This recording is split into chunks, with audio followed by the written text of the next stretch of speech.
On a coutume de dire que conduire un camping-car, c'est comme conduire une voiture. Oui, d'accord, mais en plus haut, plus large et plus long. Il faut donc adapter sa conduite au poids du véhicule. Les distances de freinage sont naturellement plus longues. Je vous rassure, rien d'insurmontable et la plupart des camping-cars se conduisent avec un permis voiture.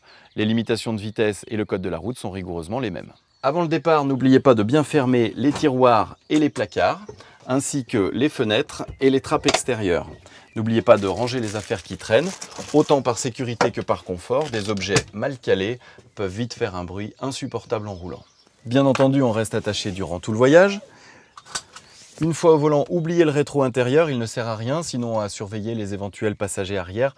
Préférez les rétroviseurs latéraux qui sont équipés d'un second miroir spécial angle mort. Le plus difficile au départ, c'est d'apprécier l'encombrement du véhicule dans les passages étroits. N'hésitez pas à noter sur un post-it les dimensions du véhicule. Attention au porte-à-faux sur les dos d'âne, si vous abordez trop vite l'obstacle, le pare-choc à l'arrière risque de ne pas aimer. Attention aussi à la longueur de l'empattement dans les virages et les manœuvres. Un conseil, ne serrez pas trop la corde, sinon vous allez accrocher le trottoir ou mordre sur le bas-côté. Au volant, si la tentation est grande de musarder au fil de la route, veillez à ne pas créer de forts ralentissements derrière vous. Clignotant à droite dès que possible et on se range pour laisser passer la file de voiture.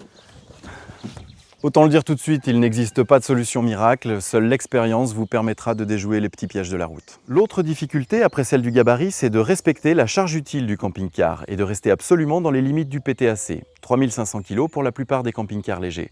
Le poids des passagers, le matériel transporté, les éventuels équipements optionnels viennent en déduction de cette charge utile.